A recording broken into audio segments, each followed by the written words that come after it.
Welcome to the Delight Your Marriage podcast, the show where you hear from amazing and inspiring wives sharing their struggles, triumphs, and advice for this journey called marriage. Here's your host, Bella Rose. All right, welcome. I am so glad you are here. Thank you for taking some time out of your day.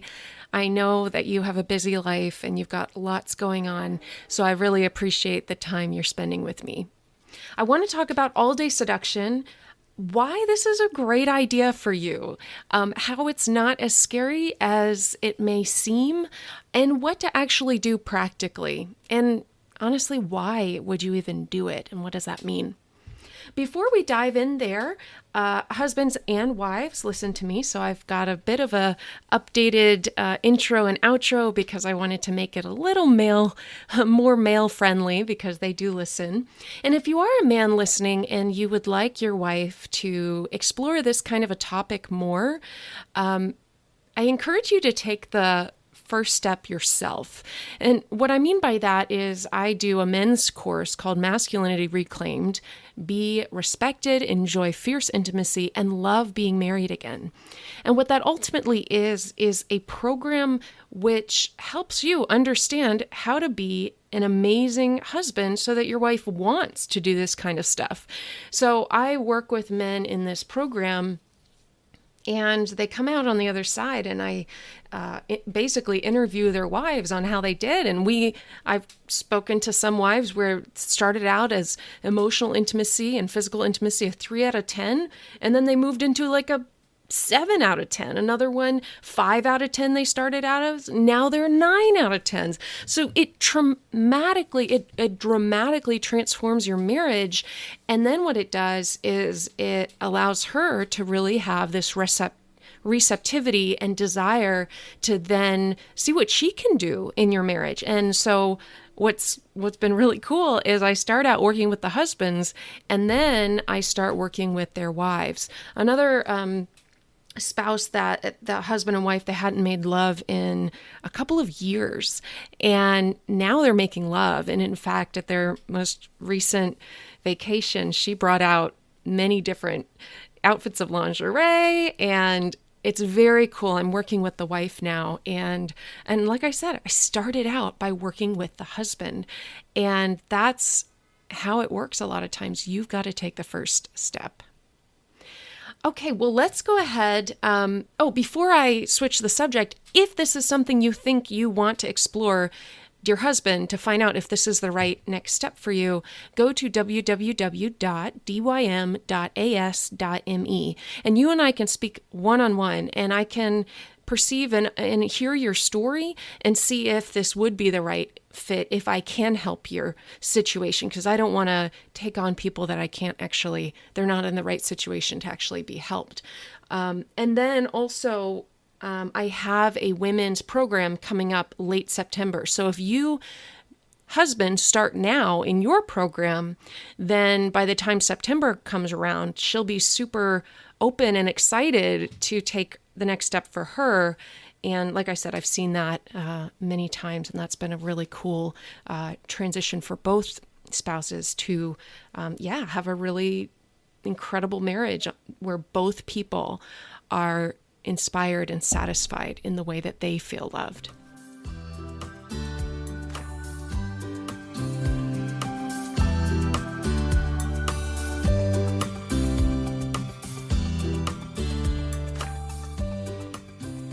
So I'm a little mad at myself because I went down a bit of a rabbit trail this morning trying to find statistics and have really the best information for you.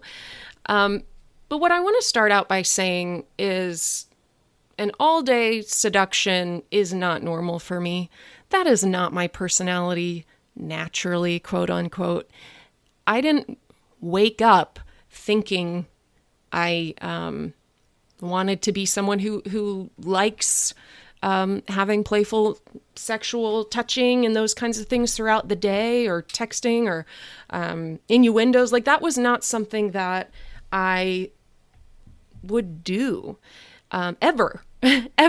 I felt like that was sinful and wrong, and shouldn't we be having our thoughts consumed by holy and productive things. Why in the world would you be thinking about sex throughout the day? Well, what I do think about a lot is the sadness of the world and situations that happen. The reason I do this work is because I love families, and I love what children have when it's a safe, loving family, when it's people who genuinely love each other and feel loved by each other so they can fully love their kids because they're filled up in their own life. They're not in pain in their own heart. And the sad thing is that I hear from men who've been married for 30, 40, 55 years, and they wish their wives would love them sexually, but she never has. And even though they have grandkids and they've been married faithfully for so long, they tell me that if they could do it again, they would not have married her. And it's simply because of sex. And these men are not monsters. They are not monsters. These men feel loved through intimacy. And I want you to understand that, dear wife. That is what's going on here.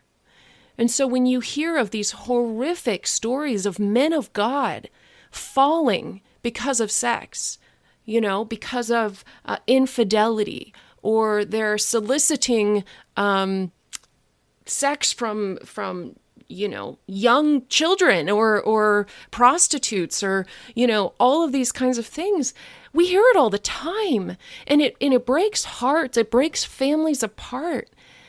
And God wants children raised up in the right, safe, kind environment. And sex is vital to that because that's how your husband receives love. So that's what consumes me.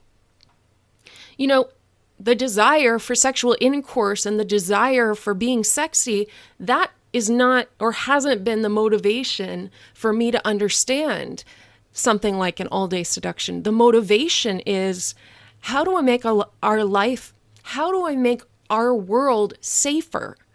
How do we make our world safer? Well, we make better children that are filled up in their own life and they've been loved by their parents and there hasn't been trauma and abuse and all of these things because the parents loved each other so darn well that they were able to have that freedom and that trauma-free life. So these are the kinds of questions I have. Why do the great men of God fall to sexual sin? Why are families completely torn apart, even though they had every motivation to stay and be faithful to each other? And why is pornography so huge that 35% of internet downloads in the US are related to porn? And almost half of American families said porn use was a problem in their home, and those are only the ones who know about it. Pornography use increases marital infidelity rate by more than 300%. 56% involve one party having an obsessive interest in pornographic websites, and those are of the divorces in the U.S. People can watch pornography on the internet, and more is used on mobile devices, but you can even access internet on gaming devices like PlayStation, Xbox, and DS. So beware, parents. If you think it's not happening there, it very well could be. Every 5 minutes, a very large pornography website transmits more data than the entire contents of the New York Public Library's 50 million books. That happens every 5 minutes. One statistic of the pornography industry says it's a $97 billion industry, which, just to put it in perspective, Google's net income is $30 billion, Amazon is $10 billion, Apple is 59 billion. Netflix is 1.2 billion. Now, these are all, some people think that the pornography industry is 15 billion. So it's hard to truly know how big it is. And I think also, there's plenty of pornography that's just simply free. And so it's hard to know how to quantify its impact just by the money that's being made. Let's see. Sex is the number one topic for internet search engine requests. Can you imagine?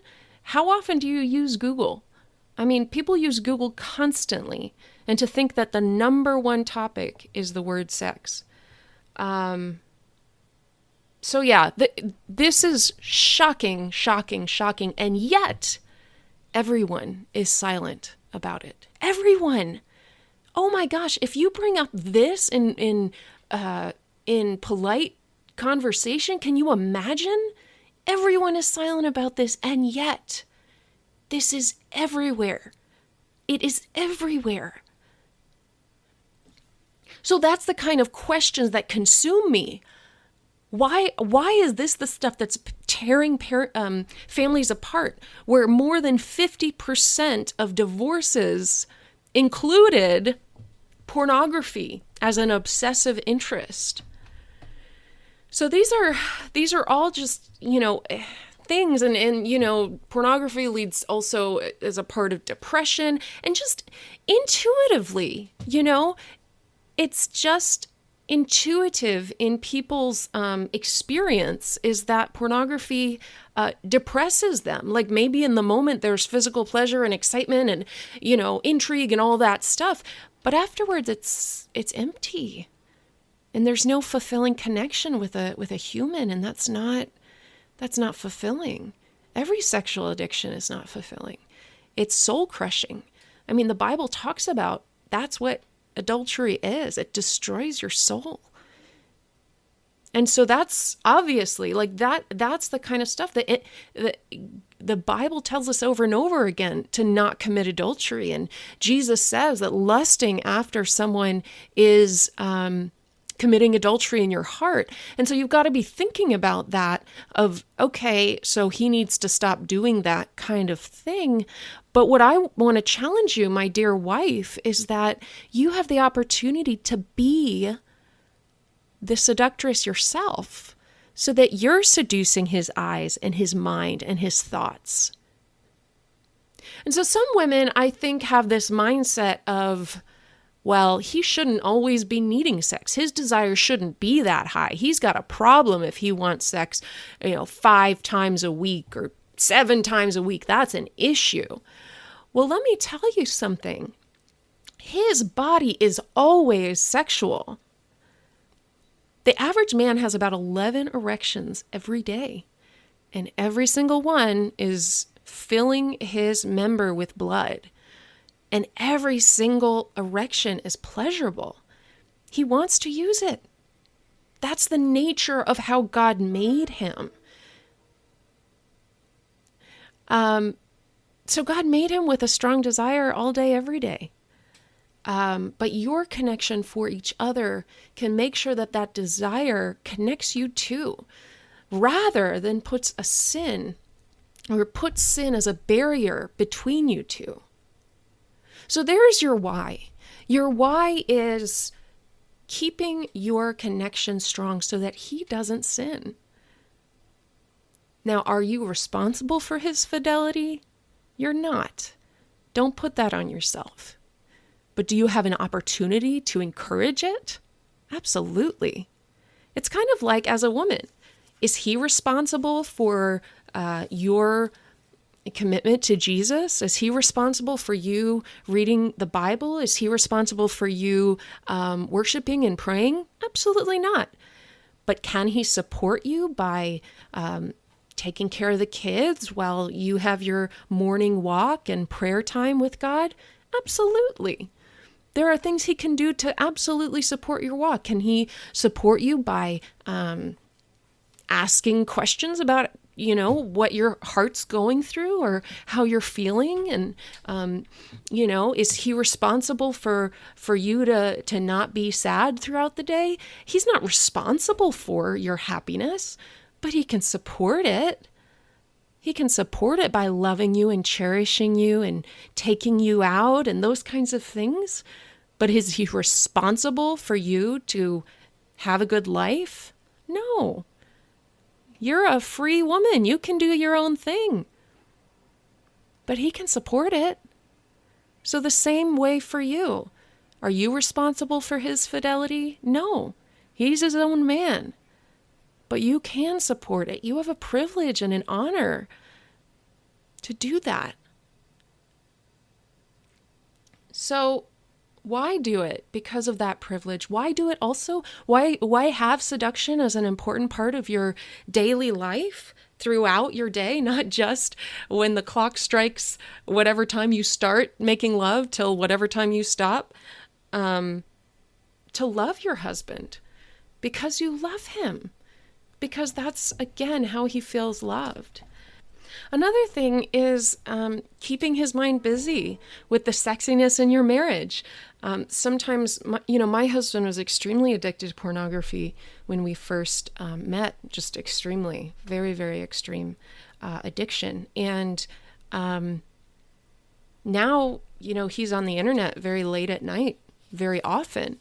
And on his own, I'm sleeping. And, I've asked him in the past, like, is that now a temptation, And, it used to be 10 out of 10 temptation. And now it's, he would say a 1 out of 10, maybe 2, but generally a 1 out of 10 temptation. And yet he hasn't viewed porn and, since our marriage. And so it keeps, I am able to fulfill him with fiery sexual experiences, and that keeps his mind busy with that sexiness in our marriage. So that's not what he's thinking about. That's not what happens when he's on a computer late at night. It also keeps your mind in the game of making love. So again, it's not natural for me to all day long be thinking about sex and what we're going to do later and all that. That's not a natural thing for me. But what it does do is when I'm thinking, okay, how can I have how can I seduce him? How can I make this playful and sexual? Then it helps me to think about, okay, let's do something tonight, or, how can I do something special in the morning or the next day somehow, some way.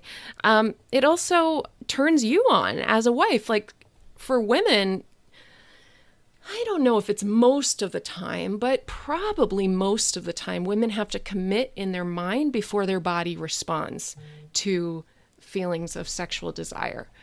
So keep that in mind. You might be one that all the time your mind has to commit first, but then your body does respond. But it's up to you to commit first. It's up to you to decide, we're going to make love today. And you think about it in your head. Don't say that out loud, just so you know. It's very unsexy to be like, okay, when can we schedule in sex? Like, I love the heart behind it. Schedule it in on your personal calendar, which is totally fine. But don't tell him about that. That makes him feel like a chore, and he's not. You love him and you want to. Maybe you're a very practical person and you're like, my life needs to have structure, and so that's why you do it. Totally fine. You just don't have to tell him that. You don't have to tell him that.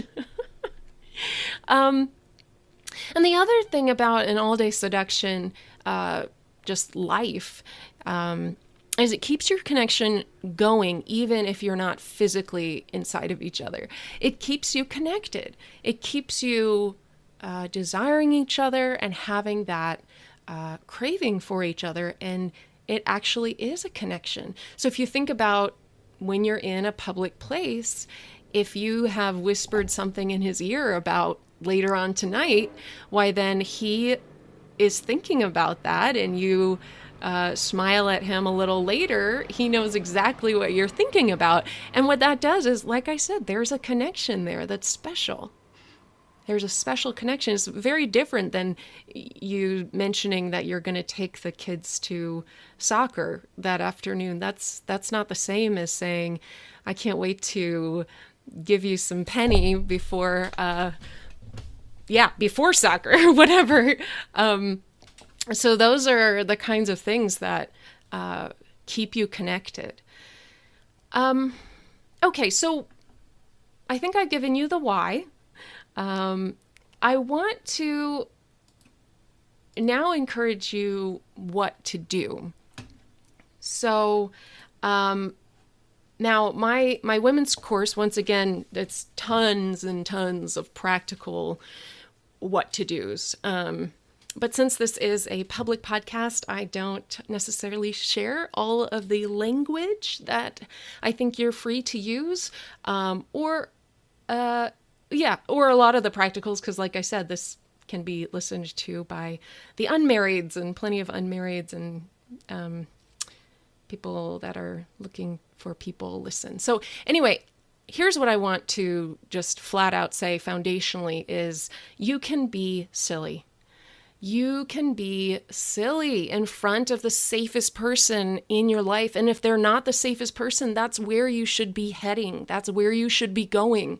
You should be able to be silly in front of each other. You should take off your armor and be vulnerable and be playful and get out of your comfort zone. And you can say silly things and you can feel silly before you feel sexy.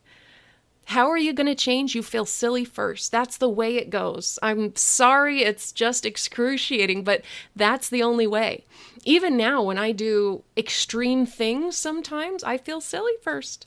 And afterwards, I might melt in his arms and, after we've had our awesome experience and be like, that was so scary. And he's like, really? You were amazing. And I was like, thank you. I need that encouragement. So take note, husbands, if she does and when she does something that you're like thrilled about and it's brand new for her, give her tons of encouragement. So yeah, what do you do? What do you do?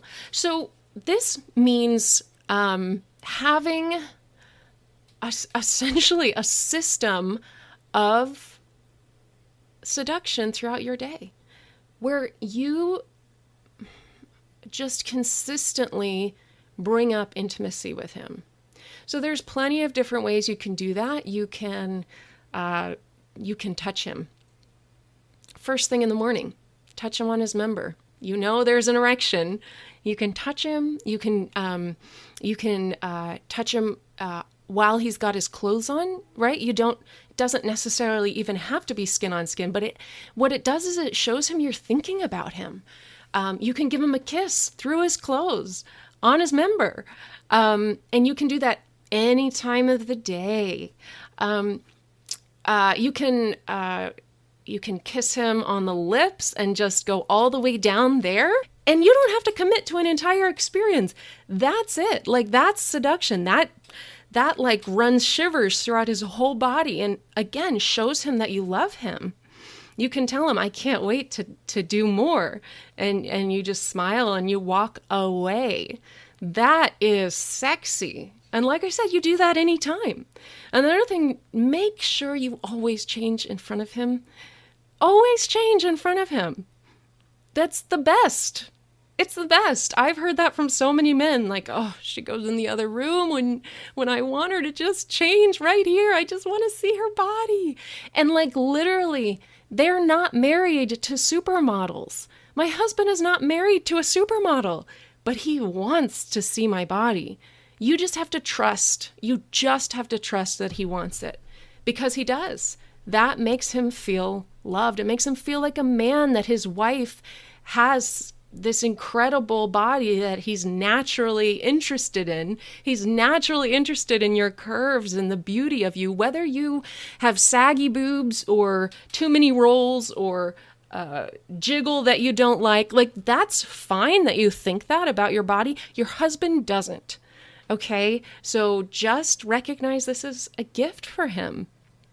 Now, I do want you to get to a place where you don't think that about your body, but right now, in faith, I need you to start doing some seductive things because you love him, right? And we went through all the other whys you should do this, right?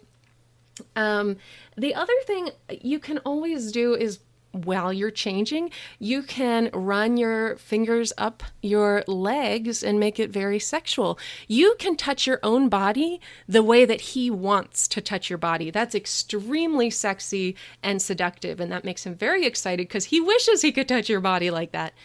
But he's not. And you give him this eye of like, I know you want to do this, but you can't. So that's essentially what you're again, that's the seduction, the teasing, the excitement. And that's not when you're committing to an experience, right? You're not committing to his orgasm by doing that. What you're doing is exciting him and loving him.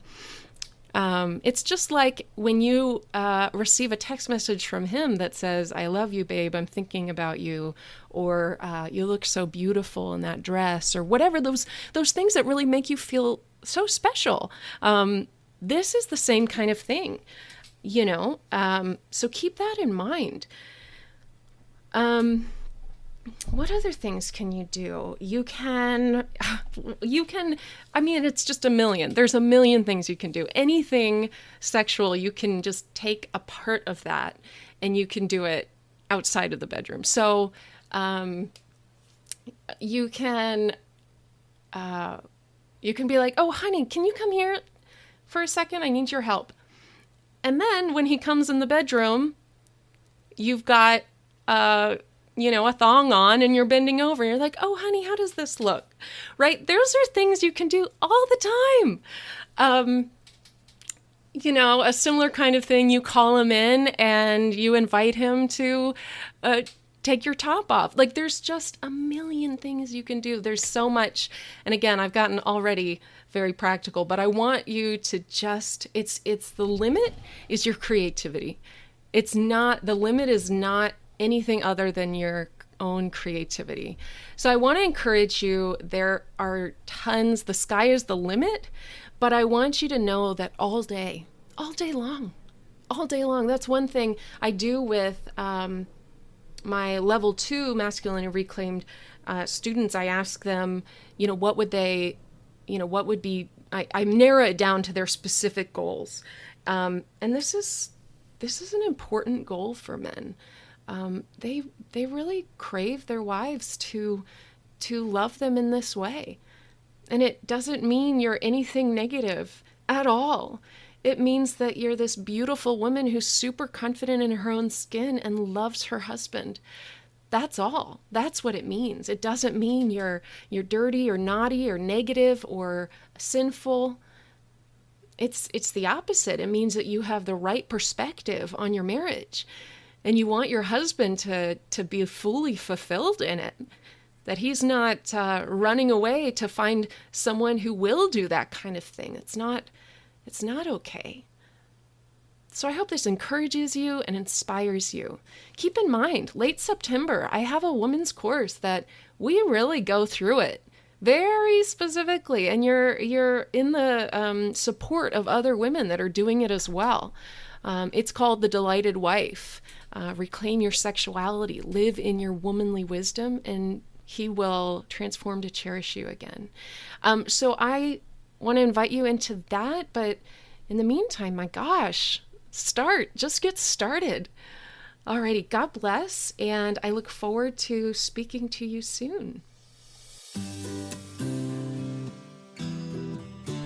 I'm going to add here that if you're a wife that wants to do the Delighted Wife course, you can go to www.dym.as.me. You and I will get on a call together. We'll find out if this is the right fit for you and if this is going to change your life. And you can check out testimonials on my website, delightyourmarriage.com/testimonials, to see what others have to say. And it's incredible results. Okay, in the meantime, I want to pray for you. And then we'll close out. Father, thank you so much for the wife that's listening on this conversation, Father. I ask God that you would stir in her heart better and more than she ever has before, God.